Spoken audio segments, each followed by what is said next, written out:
সালামু আলাইকুম রহমতুল্লাহ। প্রিয় অষ্টম শ্রেণীর শিক্ষার্থীরা, তোমরা সকলেই কেমন আছো? আশা করি তোমরা সকলেই ভালো আছো।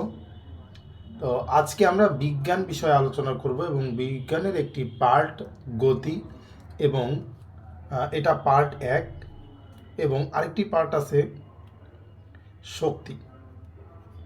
তো আমাদের ক্লাসে গতি সম্পর্কে পড়া হয়ে গেছে এবং আমরা আজকে আলোচনা করব শক্তি সম্পর্কে।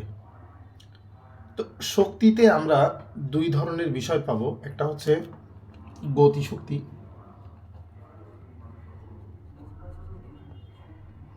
আরেকটি পাবো স্থিতিশক্তি।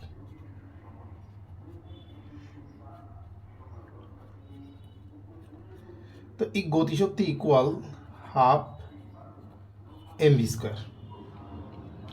এবং স্থিতিশক্তি ইকুয়াল mgh।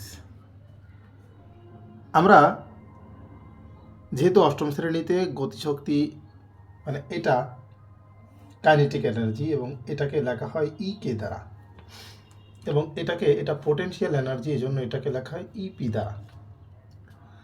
তো এই কে এবং ইপি এই দুটো দ্বারাই লেখা হয়। তো আজকে আমরা এই গতিশক্তি সম্পর্কে এবং স্থিতিশক্তি সম্পর্কে একটি ব্রড আলোচনা করব। আমি লেকচার গাইড থেকে একটি প্রশ্ন আমি তোমাদেরকে একটু দেখাই। লেকচার গাইড থেকে একটি প্রশ্ন আমি তোমাদেরকে একটু দেখাবো যে এখানে দেখা যাচ্ছে স্থির অবস্থান ও 4 মিটার উচ্চতা হতে মুক্তভাবে এম ভরের পড়ন্ত কোনো বস্তুর ভূমি হতে কত উচ্চতায় গতিশক্তি বিভব শক্তির দ্বিগুণ হবে। এ ধরনের কোশ্চেন বরাবরই এসে থাকবে। তো এখানে বলতেছে যে এম ভরের একটা বস্তুর কত উচ্চতায় তার গতিশক্তি বিভব শক্তির দ্বিগুণ হবে। তাহলে গতিশক্তি কী হবে? বিভব শক্তির দ্বিগুণ। তোমাকে একটা চিত্র আঁকালে তুমি বুঝতে পারবা যে এই যে পয়েন্টটা টপ, এই পয়েন্টটা হচ্ছে কোনো বস্তুর গতিশক্তি 0, এবং এই যে পয়েন্টটা, এই পয়েন্টটা কোনো বস্তুর বিভব শক্তি 0, কারণ এখানে উচ্চতা নাই, আর এখানে v0, এই জন্য হচ্ছে তার গতিশক্তি এখানে 0, এখানে হচ্ছে স্থিতি 0। এ বাদে এইখান থেকে এই পয়েন্ট পর্যন্ত যে কোনো একটা জায়গায় ওই বস্তুটার গতিশক্তি এবং বিভব শক্তি রয়েছে। তো এই এ থেকে বি পয়েন্ট, এই টোটালটা আমি ধরে নিলাম এইচ, এবং আমি বলে ফেললাম যে এখানে যে কোনো একটা পয়েন্টে ধরো এক্স উচ্চতায় কোনো একটা বস্তুর এম ভরের একটা বস্তুর গতিশক্তি এবং বিভব শক্তি গতিশক্তি বিভব শক্তির কত গুণ হবে? দ্বিগুণ। মানে গতিশক্তি হবে দ্বিগুণ, 2 গুণ হবে বিভব শক্তির।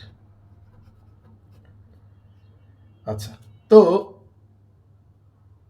এই যে কোনো একটা বস্তুর ক্ষেত্রে এই তোমার সর্বোচ্চ পয়েন্টে যে বিভব শক্তি থাকবে এবং যে গতিশক্তিটা সর্বোচ্চ পয়েন্টে হবে, এইটা হচ্ছে একই হবে। তো এখানে কিন্তু গতিশক্তি সর্বোচ্চ, এই পয়েন্টটাই গতিশক্তি এখানে সর্বোচ্চ,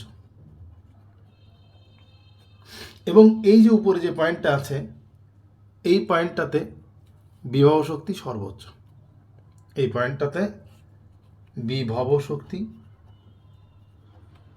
সর্বোচ্চ।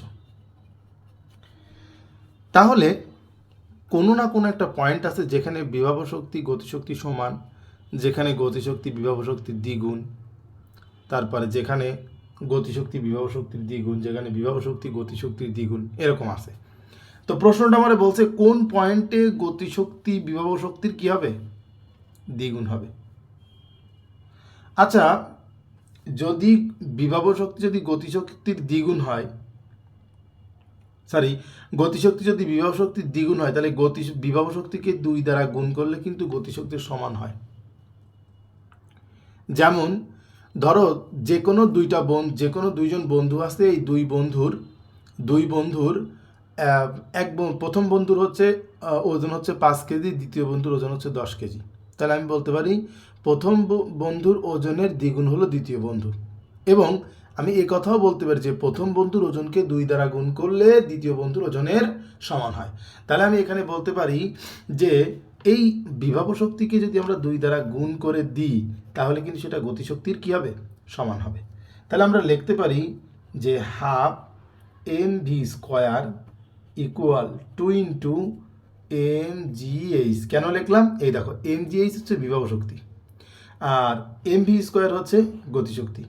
তাহলে এই যে mgh, এটারকে দ্বিগুণ করলেই mv² কী হবে? ঠিক হবে। আশা করি তোমরা বিষয়টাই বুঝতে পেরেছ। তো এখান থেকে দেখা গেল আমার কিন্তু এই বেগ দরকার, আমার কিন্তু এখানে এই বেগটা দরকার। এখন আমি এই বেগটা বের করব কিভাবে? এই বেগটা বের করার কিন্তু একটা সিস্টেম আছে, যে এখানে mv², তো এই বেগটা বের করতে গেলে আমাদের উচ্চতা সম্পর্কে জানতে হবে। তো দেখো, আমার মনে হচ্ছে এই পয়েন্টে যদি নিচের থেকে এই পয়েন্টটা হয় এক্স মিটার দূরে হয়, তাহলে উপর থেকে যে বস্তুটা পড়বে সেই বস্তুটা কিন্তু এইচ মাইনাস এক্স হবে। একটু ভালো করে খেয়াল করে দেখো, সেই বস্তুটা কিন্তু এইচ মাইনাস এক্স হবে। এখান থেকে যে বস্তুটা নিচে আসতেছে, সেই বস্তুটা কিন্তু এই যে এইচ, মানে তার উচ্চতার কতটুকু আছে? এক্স আছে। তাহলে তুমি এখানে লিখতে পারলে যে 2mg, এইচের জায়গায় কি লিখলে? এক্স। এইচের জায়গায় লিখলে এক্স। তাহলে এই যে ভিটা, তার সর্বোচ্চ বেগ, দেখো আমরা v² ইকুয়াল কি জানি? v² ইকুয়াল প্রথমত জানি u² প্লাস 2as। সেখান থেকে আমরা কনভার্ট করে লিখতে পারি v² সমান u² প্লাস 2gh। সেখান থেকে আবার কনভার্ট করে লিখতে পারি v² সমান u² প্লাস 2g। এই এইচের মান এখানে তো আর এইচ না, কি হবে? এই যে এইটুকু কি? H minus x. তাহলে আমরা এই এইচের মান কি লিখবো? এইচ মাইনাস এক্স লিখবো। এখানে দেখো, এই আমরা v² সমান লিখতে পারি এই u² আদিবেগ, যেহেতু পড়ন্ত বস্তু সেহেতু এর আদিবেগ 0 প্লাস 2gh মাইনাস এক্স। তাহলে দেখো, এই v² সমান আমরা লিখতে পারি 2gh মাইনাস 2gx, এটা কিন্তু লিখতে পারি। তাহলে এইখানে লিখলাম হাফ mv², উভয় পক্ষ থেকে m বাদ দিলাম এবং লিখলাম হাফ v² ইকুয়াল 2gx। এবং এ পর্যায়ে লিখলাম যে হাফ v এর মান হচ্ছে 2gh minus 2gx equal 2gx। যেহেতু এইটার সাথে আমরা গুণ করব, এই যদি এখানে দেখো, এখান থেকে 2gটা একটু কমান নিয়ে নিই, আমার হয়ে গেছে, এই যে 2gটা কমান নিলাম, h মাইনাস এক্স 2gx। তো এইখানে দেখো, এই হাফ আর এই 2 কেটে যায়, গেলে এখানে শুধুমাত্র g থাকে, এখানে শুধুমাত্র g থাকে আর h থাকে x আর 2gx। এখান থেকে এটার গুণ করলে gh minus gx equal 2gx। এই gxটাকে ওই পাশে নিলে হবে gh equal 2gx plus gx। এখান থেকে আমরা gh রেখে দিয়ে এখানে gটাকে কমন নিলে থাকলো 2x প্লাস x, উভয় পক্ষ থেকে g করলাম, কেটে নিলাম এবং এখানে দেখলো h 3x। তাহলে আমরা x ইকুয়াল লিখতে পারলাম x বাই 3। সবসময় মনে রাখবা যে h বাই 3 উচ্চতায়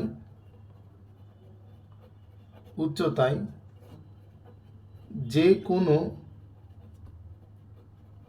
পড়ন্ত বস্তুর গতিশক্তি বিভব শক্তির দ্বিগুণ। আমি মনে হয় তোমাদেরকে ক্লিয়ার করতে পারছি। যে কোনো উচ্চতায় যে কোনো পড়ন্ত বস্তুর h/3 উচ্চতায় বস্তুর গতিশক্তি বিভব শক্তির দ্বিগুণ। যে কোনো বস্তুর ক্ষেত্রে h/3 উচ্চতায়। তুমি ধরো এখানে 10 মিটার উচ্চতা থেকে তোমাকে কেউ প্রশ্ন করছে 10 মিটার উচ্চতায় কোনো বস্তুর বিভব ও গতিশক্তির মানে বিভব শক্তির দ্বিগুণ হবে গতিশক্তি। তখন তুমি কি লিখবা h/3, তখন 10/3, তাহলে কত উচ্চতায় 3.33 মিটার উচ্চতায় গতিশক্তি বিভব শক্তির দ্বিগুণ হবে। এরকম করে যদি বলে 30 মিটার উচ্চতায়, টোটাল উচ্চতা হচ্ছে 30 মিটার, তো 30 মিটার উচ্চতায় কোনো বস্তুর গতিশক্তি বিভব শক্তির কত গুণ হবে? দ্বিগুণ হবে। তাহলে কত উচ্চতায়? উচ্চতা হবে h/3, মানে হচ্ছে 10 মিটার উচ্চতায় গেলে কোনো বস্তুর গতিশক্তি বিভব শক্তির দ্বিগুণ হবে। আমি মনে হয় তোমাকে বিষয়টা ক্লিয়ার করতে পারছি। এ পর্যায়ে চলো আমরা গতিশক্তি থেকে কিছু প্রশ্নের সংক্ষিপ্ত প্রশ্ন বা হচ্ছে টিক চিহ্নের উত্তরগুলো যাচাই করে ফেলি। প্রথমে আছে বল ও সরণের গুণফল হলো কাজ। তা আমরা ডাব্লিউ ইকুয়াল কি লিখি? ডাব্লিউ ইকুয়াল লিখি হচ্ছে এফএস। এফ মানে কি? বল, এবং এস মানে কি? সরণ। তাহলে বল এবং সরণের গুণফলকে কি বলা হচ্ছে? কাজ বলা হচ্ছে। এবার বলতেছে কাজ করার সামর্থ্যকে কি বলা হয়? কাজ করার সামর্থ্যকে বলা হয় শক্তি। কাজ ও শক্তি উভয়ের একক কি? উভয়ের একক এই যে ডাব্লিউ ইকুয়াল এফএস, কাজের একক জুল, এবং হচ্ছে শক্তির একক পির একক জুল। দুইটার এককই কাজ এবং সরণের একক উভয়ের এককই জুল। এরপরে দেখো লেখা আছে কোনো বস্তুর উপর 20 নিউটন বল প্রয়োগ করলে যদি বস্তুটি 10 মিটার সরণ ঘটে তবে কাজের পরিমাণ। তাহলে তুমি লিখবা ডাব্লিউ ইকুয়াল কি লিখবা? এফএস। তাহলে 20 নিউটন, এফ এর একক কি? নিউটন। তাহলে 20 নিউটন বল প্রয়োগ করে তুই 10 মিটার সরাইছো, তাহলে তোমার উত্তর কত হবে? 200 জুল। এই যে কাজের একক জুল, এই দেখো এটার উত্তর 200। কাজ ও শক্তি উভয়ের মাত্রা নিচের কোনটি? দেখো কাজ ও শক্তি উভয়ের মাত্রা নিচের কোনটি? এখানে দেখো আমরা যদি ব্যাখ্যা করি ডাব্লিউ ইকুয়াল তো এফ এস, তাহলে এফ সমান কি লেখা যায়? এম এ লেখা যায়, আর এস মানে সরণ। তাহলে এম হচ্ছে বস্তুর ভর, এম এর মাত্রা হচ্ছে বড় হাতের এম, এ এর মাত্রা হচ্ছে মিটার পার সেকেন্ড মানে এ লেন্থ, আর t-2। এরপরে দেখো অভিকর্ষজ বিভব শক্তি। দেখো অভিকর্ষজ এখানে বলা আছে বিভব শক্তি, তো অভিকর্ষজ বিভব শক্তিটাতে কি হবে? অভিকর্ষজ বল গুণ হবে সরণ। এরপরে দেখো 49 নাম্বার বলতেছে 30 কেজি ভরের একটি বস্তুকে ভূপৃষ্ঠ থেকে 10 মিটার উচ্চতায় পাঠালে এর বিভব শক্তি কত? তাহলে বিভব শক্তি ইকুয়াল ইপি ইকুয়াল তুমি কি লিখবা? M G H. তারপরে এখানে বস্তুর ভর 30 কেজি দিলা, 9.8 দিলা, এবং উচ্চতা হচ্ছে 10 মিটার উচ্চতা, তাহলে 300 গুণ হচ্ছে 9.8। এটা করলে যেটা আসবে আর কি। এরপরে যদি আমি যাই আরো 50 নাম্বার, ভূপৃষ্ঠ থেকে একটি বস্তুকে উপরে তোলা হলে বস্তুর মধ্যে কিরূপ শক্তি সঞ্চিত হবে? আমরা জানি উপরে তোলা হলে বিভব শক্তি, আর নিচে নামাল হলে কি হবে? গতিশক্তি হবে। নিচের কোনটি বিভব শক্তির মাত্রা? দেখো বিভব শক্তির মাত্রা বলছে, বিভব শক্তি কি? এম বস্তুর ভর, জি কি?